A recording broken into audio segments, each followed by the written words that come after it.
میں شادی کے بعد بہت خوش تھی۔ مجھے حاملہ ہوئے 3 ماہ ہی گزرے تھے کہ جب اچانک میرا شوہر فوت ہو گیا۔ میں بہت روئی، مگر اپنے بچے کے لیے میں نے صبر کر لیا۔ اس واقعے کو 5 سال گزر گئے تھے اور اب میں نارمل ہو چکی تھی۔ ایک دن میں اپنے بچے کو اسکول سے لینے گئی، راستے میں قبرستان آیا تو میں نے اپنے شوہر کی قبر پر فاتحہ پڑھنے کا سوچا۔ جو ہی میں قبرستان میں داخل ہوئی اور فاتحہ پڑھنے لگی، اچانک اپنے شوہر کی قبر کو دیکھ کر میرا دل پھٹ گیا، کیونکہ میرا شوہر تو میرا نام حیا ہے۔ میں اپنے گھر کی لاڈلی بیٹی تھی، کیونکہ میں 4 بھائیوں کی اکلوتی اور سب سے چھوٹی بہن تھی، جس کی وجہ سے میرے بھائی میری ہر خواہش کو پورا کرتے۔ میرے منہ سے نکلا ہر لفظ ان کے لیے حکم ہو جاتا تھا، جسے وہ لوگ رد کرنا گناہ سمجھتے تھے۔ میں اسی لاڈ پیار کی وجہ سے کافی بگڑ چکی تھی، جس کی وجہ سے میں اپنی ہر خواہش پوری کرنے کی امید سے اپنی ہر بات، ہر چاہت کو ضرور اپنے بھائیوں کو بتاتی، جسے وہ بنا کسی بحث کے پورا کر دیتے تھے۔ میری انا اور ضد اس حد تک بڑھ گئی تھی کہ میں انسانوں کو بھی حقیر سمجھنے لگی، اور یہی میری سب سے بڑی غلطی تھی، جس کا سبق مجھے زندگی نے دیا تھا۔ تب مجھے پتا نہیں تھا کہ میری ضد کی وجہ سے میں برباد ہو جاؤں گی۔ حیا، یوں ضد نہ کیا کرو، ایک دن نقصان اٹھاؤ گی۔ امی اکثر مجھے ٹوکتی رہتی، مگر میں ان کی ایک نہ سنتی اور یوں ہی چھوٹی سی چھوٹی اور بڑی سے بڑی بات پر ضد کرتی رہتی۔ مجھے صحیح غلط کی بھی تمیز نہ رہی، کیونکہ مجھے پتا تھا میری بات رد نہیں ہوگی۔ میں کالج بھائی کے ساتھ جاتی اور ڈرائیور کے ساتھ واپس آتی۔ ایک دن میں کالج کی چھٹی کے وقت راستے میں کھڑی ڈرائیور کا انتظار کر رہی تھی، جو کافی لیٹ ہو چکا تھا۔ ایک تو بھوک اور دوسرا گرمی کی شدت سے مجھے اب شدید غصہ آنے لگا تھا۔ میں سڑک پر نظر گاڑے کھڑی تھی کہ کہیں سے ڈرائیور آ جائے تو جلدی سے چلی جاؤں۔ اسی انتظار میں میرے پاس ایک بائک آ کر رکی۔ بائک پر بیٹھے شخص نے ہیلمٹ پہنا ہوا تھا، اس لیے میں اسے پہچان نہ سکی۔ مجھے شدید غصہ آیا، مگر اس سے پہلے کہ میں اسے کچھ سناتی، اس شخص نے اپنا ہیلمٹ اتار دیا، جس سے میں اس کا چہرہ دیکھ سکی۔ وہ میری خالہ کا بیٹا تھا۔ میں اسے دیکھ کر خوش ہو گئی، مجھے وہ بہت پسند تھا۔ میں تو اپنی خوشی میں ارد گرد کو بھول گئی تھی۔ آپ یہاں؟ میرا مطلب ہے کہ آپ میرے کالج کے پاس کیا کر رہے ہیں؟ میں نے مسکراتے ہوئے پوچھا تھا۔ ہاں، بس تمہارے کالج کے پاس بنی مارکیٹ میں کچھ کام تھا تو اسی لیے یہاں آ گیا۔ خیر تم بتاؤ حیا، یہاں کیا کر رہی ہو؟ اس نے مجھے دیکھنے سے گریز کیا تھا، اس کی نظریں زمین پر تھی۔ وہ ایسا ہی تھا، اس لیے مجھے کہیں نہ کہیں وہ اچھا لگنے لگا تھا۔ مجھے گھر جانا ہے، میں ڈرائیور کا انتظار کر رہی ہوں، میں نے کافی تھکے ہوئے لہجے میں کہا تھا۔ کیا تم مجھے گھر چھوڑ دو گے؟ اس کے کچھ بولنے سے پہلے ہی میں نے جلدی سے کہہ دیا تو وہ سوچ میں پڑ گیا۔ اب تم سوچ کیا رہے ہو؟ مجھے گھر ہی تو چھوڑنا ہے، چھوڑ دو، تمہاری مہربانی ہوگی، میں نے ایک اداس لہجے میں کہا تھا۔ میں ایسی ہی تھی۔ میرے یوں کہنے پر وہ مجھے دیکھنے لگا اور پھر گہری سانس لیتا ہوا بولا، ٹھیک ہے۔ اس نے بائک سٹارٹ کرتے ہوئے کہا تو میں اس کے پیچھے بیٹھ گئی۔ وہ مجھے گھر چھوڑ کر چلا گیا۔ امی نے اسے بہت رکنے کا کہا، مگر وہ رکا نہیں تھا۔ میری خالہ والے دوسرے شہر میں رہتے تھے، کبھی کبھی ہمارے گھر آتے تھے۔ خالہ بہت اچھی تھی اور مجھ سے محبت بھی کرتی تھی۔ ایک دن فیض میرا کزن وہ میرے گھر آیا۔ خالہ نے بتایا تھا کہ وہ کسی کام سے کچھ دن رکے گا۔ میں صبح سویرے ہی اٹھ کر اس کے لیے ناشتہ بنانے لگی۔ اس طرح میں اس کا ہر کام خود کرتی تھی۔ گھر والے حیران تھے کہ میں یہ سب کیوں کر رہی ہوں، مگر میں چاہتی تھی کہ وہ مجھے یاد رکھے۔ ایک دن میں نے سنا کہ وہ کسی سے بات کر رہے تھے۔ مجھے لگا وہ کسی لڑکی سے بات کر رہے ہیں، مگر جیسے ہی میں کمرے میں گئی انہوں نے موبائل بند کر دیا، جیسے وہ مجھ سے کچھ چھپانا چاہتے ہوں۔ میں نے بھی سوال نہیں کیا اور واپس آ گئی۔ ان چند دنوں میں مجھے مسلسل لگا کہ وہ مجھ سے کچھ چھپاتے ہیں۔ انہوں نے مجھ سے عجیب رویہ رکھا تھا، مگر میں بھی بہت ضدی تھی۔ ان سب کے باوجود اسے برا نہ کہتی، اور ان چند دنوں میں کب مجھے اس سے محبت ہو گئی پتہ ہی نہ چلا۔ جب وہ واپس جانے لگا تو میرا دل اداس ہو گیا۔ میں نے سوچ لیا تھا کہ اب یہ بات میں اپنے بھائی کو بتاؤں گی۔ ایک وہی ہے جو مجھے فیض سے ملوا سکتے ہیں۔ میں نے بھائی سے کہا تو وہ خاموش ہو گئے۔ آپ لوگ کچھ بول کیوں نہیں رہے؟ جواب تو دیں۔ میں انہیں چپ دیکھ کر چڑ کر بولی تھی، حیا، ہم خالہ سے بات کریں گے، پھر دیکھتے ہیں۔ भाई ने मेरे सर पर हाथ रखकर मुझे कहा था। मैं खुशी खुशी कमरे में चली गई। अगले दिन हम सब खाला के घर गए थे तो भाई ने उनसे बात की, पर उन्होंने सिर्फ इतना कहा कि वो फैज से बात करके बताएंगी। हम सब वापस आ गए। खाला की बात पर मैं बहुत उदास हो गई थी और सीधी कमरे में आ गई थी। मुझे मुसलसल फिक्र सता रही थी कि वो क्या फैसला करेंगी। अगले दिन जब खाला ने इनकार किया तो मेरी जान निकल गई थी। भला वो कैसे इनकार कर सकती थी, हालांकि वो मुझसे बहुत मोहब्बत करती थी। मगर अब मुझे बहुत दुख हुआ था उनके रवैये से, उनके इनकार से। ये बात मैंने दिल से लगा ली थी, जिसका नतीजा बुखार की सूरत सामने आया था। सब भाई मेरी तबीयत की वजह से परेशान थे। वो मुझे यूं देख नहीं सकते थे। ये मैं जानती थी। मुझे फैज से शादी करनी है, किसी भी सूरत में। आप जो करना चाहें करें, मगर उसे राजी करें। किसी भी सूरत में, किसी भी कीमत पर मुझे फैज चाहिए। अगर वो मुझे नहीं मिला तो मैं खुद को खत्म कर लूंगी। मैंने चिल्लाते हुए कहा तो वो सब डर गए। भाई मजबूर हो गए। उनके लाख समझाने पर भी मैंने इस बात पर जिद लगा ली थी कि मुझे फैज चाहिए, किसी भी कीमत पर।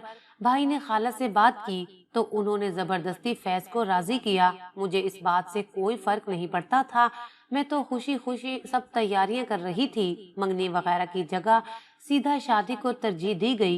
इस तरह 1 महीने बाद मैं फैज के घर उसकी बीवी की हैसियत से आ गई। मुझे महसूस हुआ कि जैसे वो खामोश है, मगर फिर भी मैंने परवाह ना की।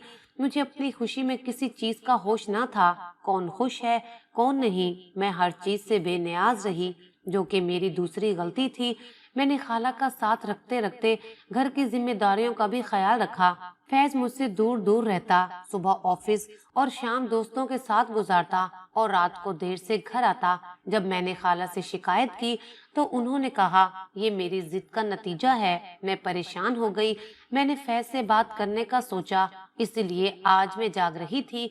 फैज 11 बजे घर आ चुके थे। मुझे बहुत नींद आ रही थी, मगर मैं फिर भी जबरदस्ती आंखें खुली रखने की कोशिश कर रही थी। जब एकदम दरवाजे की चिड़चिड़ाहट से मैं उठकर बैठ गई। वो जैसे ही अंदर आया, मुझे जागता देखकर हैरान हुआ। फिर मेरे पास बैठ गया। हया, तुम ठीक हो? वो मेरी पेशानी पर हाथ रखते हुए पूछने लगा। मैं ठीक हूँ, बस मुझे तुमसे बात करनी है। मैंने उसका हाथ पकड़ते हुए कहा था, बोलो क्या बात करनी है। वो अपना हाथ छुड़ाते हुए बोला, तुम मुझसे नाराज हो? मतलब इस शादी से राजी नहीं हो क्या, जो यूं रवैया रख रहे हो? देखो, मुझे दुख होता है तुम्हें यूं देखकर। तुम मुझे नजरअंदाज करते हो, ये मुझसे बर्दाश्त नहीं होता। मैंने अपने दिल में उठते सारे सवालात उसके सामने रख दिए थे। बदले में वो मुस्कुरा दिया। अरे यार, इतनी सी बात पर तुम परेशान हो। मैं तुमसे नाराज नहीं हूँ, बस ऐसे ही कुछ परेशान था, इसलिए तुम्हें वक्त ना दे सका। इतना कहकर वो हंसने लगा। फिक्र नहीं करो, अब ऐसा नहीं होगा। उसके बाद वो मेरा पूरा ख्याल रखता और पूरी कोशिश करता मैं खुश रहूं। अब सब ठीक था।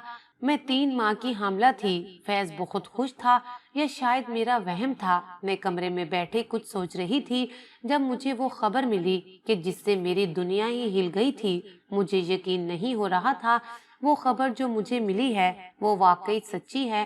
फैज का कार एक्सीडेंट हुआ था, जिसकी वजह से वो मौके पर ही जान बहक हो चुका था। मैं इस सदमे से काफी वक्त तक उठ ना सकी, बल्कि मैं तो खुद मरने वाली हो गई थी। वो वक्त मेरे लिए बहुत मुश्किल था। खैर, मेरे शोहर की तदफीन हो चुकी थी। अब मैं अपने शोहर के बगैर इस घर में रह रही थी। इसी तरह वक्त गुजरने लगा और फिर बेटे की विलादत पर एक बार फिर मैं शिद्दत से रोई थी। इतनी बड़ी खुशी जिसमें मेरा हम सफर ही साथ नहीं था। मैं काफी देर यूं ही रोती रही। मैं अंदर से खत्म हो गई थी। ऐसा लग रहा था कि कभी उठ ना सकूंगी, मगर मुझे उठना पड़ा, क्योंकि मुझे मेरे बेटे के लिए जीना था। मैंने खुद को संभाल लिया। मैं अब अपने भाइयों के साथ रहती थी। मेरे देवर ने मुझे ये कहकर घर से निकाल दिया था कि मैं अब इस घर में रहने की हकदार नहीं हूँ। तुम दूसरी शादी कर लो। एक दिन भाभी ने मुझे यही बात कही तो मैंने दुख से उन्हें देखा। मैं दूसरी शादी नहीं करना चाहती, मैंने दर्द से जवाब दिया, क्योंकि मेरे दिल में सिर्फ फैज है। उसकी जगह किसी को देना मेरे बस में नहीं है। मैंने ये कहा और उठ गई। मुझे भाइयों के पास रहते काफी वक्त गुजर गया था। मुझे वहाँ रहना भी नागवार गुजर रहा था। कुछ भाभीियों का वक्त ब वक्त मुझे इस बात का एहसास दिलाना कि मैं उनके दर पर हूँ, जिसकी वजह से मैं अलग घर में रहने लगी थी। इस बात पर मेरे भाई बहुत नाराज हुए, मगर मेरे लिए अपनी इज्जत नफ्स भी अहमियत रखती थी। मैं अकेली रह रही थी, मेरी जिद खत्म हो चुकी थी, मैं अब काफी संजीदा रहती थी। मुझे लगता कि मेरी हंसी फैज के साथ ही खत्म हो चुकी है। मैंने खुद को अकेले रहने की आदत डाल दी थी। मुझे वहाँ रहते काफी अरसा बीत गया। मेरा बेटा अब स्कूल जाने लगा था, मैं स्कूल में टीचर थी। वैसे मेरे भाई मेरा खर्च उठाने को तैयार थे, मगर मैं नहीं चाहती थी कि मेरी औलाद किसी के रहमो करम पर परवरिश पाए, इसलिए मैंने उन्हें मना कर दिया और एक स्कूल में टीचर की जॉब कर ली। मैं रोज अपने बेटे को स्कूल छोड़कर दूसरे स्कूल जाती जहां मैं टीचर थी। एक दिन जब मैं अपने बेटे को स्कूल से लेकर घर जा रही थी, तो रास्ते में मेरी नजर कब्रिस्तान पर पड़ी। कुछ देर में वहां खड़ी रही। वैसे तो मैं हर जुमेरात को कब्रिस्तान जाती थी, मगर उस दिन मुझे घबराहट हो रही थी अंदर जाने से। फिर न जाने क्या सोचकर मैं अंदर चली गई। अपने शोहर की कब्र पर हाथ उठाकर फातिहा पढ़ने लगी। अभी मैं फारिग ही हुई थी कि अचानक किसी ने मेरे शाने पर हाथ रखा, तो मैं डर कर पलटी, मगर सामने देखकर मेरे पैरों तले से जमीन खिसक गई। मेरी सांस रुक गई थी, दिल की धड़कन तेज हो गई थी। ये कैसे मुमकिन था? जो शख्स मेरे सामने खड़ा था वो मेरा शोहर था। मैं तो शल हो गई थी उसे देखकर। ये कैसे मुमकिन था? मैं मुंह पर हाथ रखे खड़ी थी, मेरा दिमाग माउफ हो चुका था। होश तब आया जब मेरे बेटे ने मेरा हाथ पकड़कर मुझे अपनी तरफ मुतवज्जा किया था।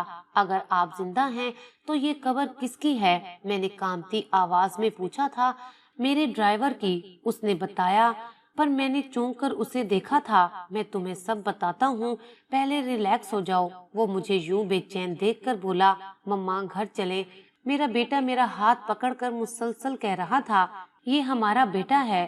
फैज ने खुश होकर उसे उठा लिया और सीने से लगाकर चूमने लगा। वो उसे प्यार कर रहा था और मैं देख रही थी। ये वो शख्स था कि जिसकी मोहब्बत के लिए मेरा बेटा इतना अरसा तरसा था। मेरे आंसू नहीं रुक रहे थे। मेरे सामने इतना बड़ा धोखा हुआ था। हया, तुम मेरे साथ चलो। वो मेरा हाथ पकड़कर मुझे अपने घर ले गया। मुझे अपने सामने बिठाकर खुद नीचे बैठ गया। हया, कैसी हो तुम? उसके पूछने पर मेरी आंखें रवानी से बहने लगी। ये आप मुझसे पूछ रहे हैं? हया, मैं एक लड़की से मोहब्बत करता था, वो भी मुझे चाहती थी। हम दोनों कॉलेज के वक्त से एक दूसरे को जानते थे। हर वक्त वो मेरे जहन के ऊपर सवार रहती थी। मैं उसे एक लम्हा तक के लिए भी नहीं भुला पाया था।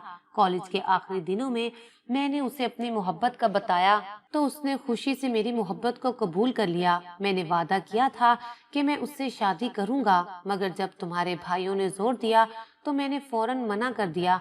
और फिर तुम्हारी तबीयत खराब रहने लगी। उस वक्त तुम्हारे भाइयों ने मेरे सामने हाथ जोड़कर कहा कि मैं तुमसे शादी कर लूं। वो तुमसे बहुत मोहब्बत करते थे, तुम्हें यूं तकलीफ में नहीं देख सकते थे। उसके बाद अम्मी का वास्ता दिया।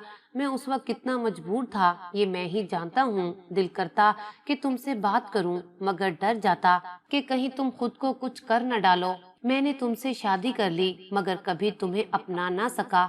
ऊपर से वो लड़की जिसे मैं पसंद करता था वो मुझसे नाराज हो गई। मुझे उसकी शदीद फिक्र लाहक थी, जिसकी बिना पर मैंने तुम्हें नजरअंदाज किया और तुम समझ गई थी। जिस रात तुमने मुझे कहा कि मेरा तुम्हें नजरअंदाज करना बुरा लगता है, मुझे एक अनजानी सी खुशी हुई थी। मैंने सोचा अपनी मोहब्बत को भुलाकर तुम्हारे साथ नई जिंदगी का आगाज करता हूँ, इसलिए मैं तुम्हें वक्त देने लगा। मैं तुम्हारे साथ खुश था। फिर एक दिन वक्त ने सब कुछ पलट दिया और वो लड़की मेरे सामने आ गई, रोती हुई, सिसकती हुई। मुझे उसे यूं देखकर गहरा सदमा हुआ। उसने मुझसे कहा कि मैं उससे शादी कर लूं। यकीन करो हया, मुझे उस वक्त तुम्हारा ख्याल आया था, मगर उस लड़की के बहते आंसू देखकर मैं मजबूर हो गया और मैंने रजामंदी दे दी। उसके बाद मेरे जहन में एक सोच सवार रही। मुसलसल मुझे एक ही फिक्र लगी रहती कि मैं ऐसा क्या करूं कि जिससे तुम्हें दुख ना हो। इसलिए मैंने सोचा कि जिंदगी भर दुख देने से बेहतर है कि कुछ दिन का दुख दे दूं। इसलिए मैंने अपनी मौत का ड्रामा किया। वो एक्सीडेंट एक हादसा था, मगर अपने दिमाग के जरिए मैंने इस एक्सीडेंट को अपना एक्सीडेंट साबित कर दिया और हर तरफ एक ही खबर फैला दी کہ میں مر چکا ہوں، کیونکہ ایکسیڈنٹ کے بعد لاش پہچاننے میں نہیں آ رہی تھی۔ سب نے سمجھا کہ یہ لاش میری ہے۔ اس کے بعد جب میں اس بات سے مطمئن ہو گیا کہ سب کو میری موت کا یقین آ چکا ہے، میں نے اس لڑکی سے نکاح کر لیا، مگر اسے اس خبر سے بے خبر رکھا۔ وہ دن بہت حسین گزرے، مگر جب اسے پتا چلا کہ میں سب کچھ چھوڑ چھاڑ کر اس کے پاس آیا ہوں تو وہ بات بات پر مجھ سے جھگڑا کرتی۔ مجھے اس کے غصے کی سمجھ نہیں آتی تھی، مگر میں چپ رہتا، اپنا گھر بچانا چاہتا تھا، لیکن شاید یہ ممکن نہ تھا، اس لیے وہ جلد ہی مجھے دھوکہ دے کر چلی گئی اور میں خالی ہاتھ رہ گیا۔ تب مجھے سمجھ آئی کہ میں نے اپنی ہستی بستی دنیا اجاڑ دی تھی۔ اس کے بعد میرا اندر ویران رہ گیا تھا۔ میں واپس آیا تو تم گھر پر نہیں تھی۔ میں نے اپنا روپ بدل کر ایک بوڑھے آدمی کے بھیس میں تمہارے گھر گیا، وہاں سے بھی مایوس ہو کر لوٹا۔ پھر جب قبرستان گیا تو وہاں سے پتا چلا کہ تم وہاں آتی رہتی ہو، اس لیے روز یہاں آتا تاکہ تم سے مل سکوں، مگر روز ہی وہاں بیٹھے رات ہو جاتی، اور آج جب تمہیں دیکھا تو میری خوشی کی انتہا نہیں رہی تھی۔ حیا، مجھے معاف کر دو، میں نے تمہیں بہت رلایا ہے۔ مجھے نہیں پتا تھا کہ تم یوں لاوارثوں کی طرح رہو گی۔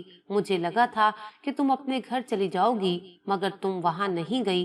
وہ میرے سامنے بیٹھا مجھے بتا رہا تھا اور مجھے حیرت تھی، میں نے ایسے شخص سے محبت کی کہ جس نے اپنی موت کا ڈرامہ کیا تھا، ایک محبت کے لیے مجھے تنہا چھوڑ گیا۔ مجھے شرم آ رہی تھی کہ میری ضد کی وجہ سے میرے بھائیوں نے اس آدمی کے آگے ہاتھ جوڑے تھے۔ میرے آنسو رکنے کا نام نہیں لے رہے تھے، دل تھا کہ درد سے پھٹنے کو تھا۔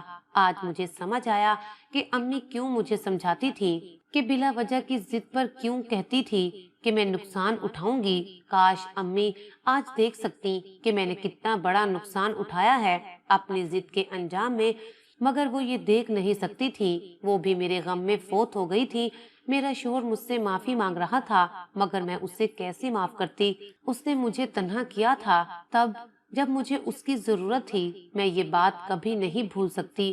میں اسی سوچ میں تھی کہ جب اس نے مجھے ہلایا اور پوچھا کہ تم نے اب تک دوسری شادی کیوں نہیں کی۔ وہ مجھ سے کیا پوچھ رہا تھا؟ جس محبت کی وجہ سے میں نے اپنے گھر والوں کو چھوڑا، اسی محبت کے سہارے میں نے دوسری شادی نہیں کی۔ میں نے اپنے آنسو صاف کیے اور اٹھ کھڑی ہوئی۔ مجھے معاف کر دو حیا۔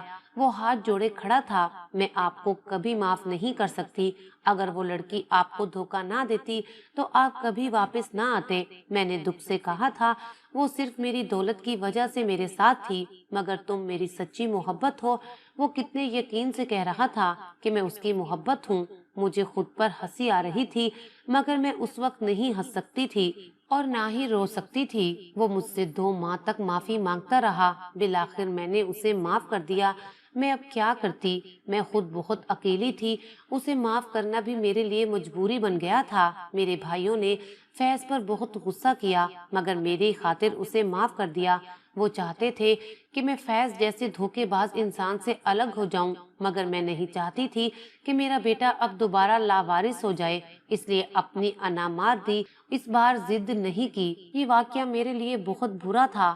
میری زندگی کے چند سال میری کتاب حیات میں چھپ چکے تھے، جنہیں میں مٹا نہیں سکتی تھی اور نہ بھلا سکتی تھی۔ ایک ضد نے مجھے کتنا تڑپایا تھا، یہ میں چاہ کر بھی فراموش نہیں کر سکتی تھی۔ زندگی میں جو آپ کا ہے وہ آپ کو مل جائے گا، بنا ضد کے بھی، مگر ضد کر کے حاصل کی گئی چیزیں اور انسان ہمیں صرف تڑپا سکتے ہیں، ہمارا سکون چھین سکتے ہیں۔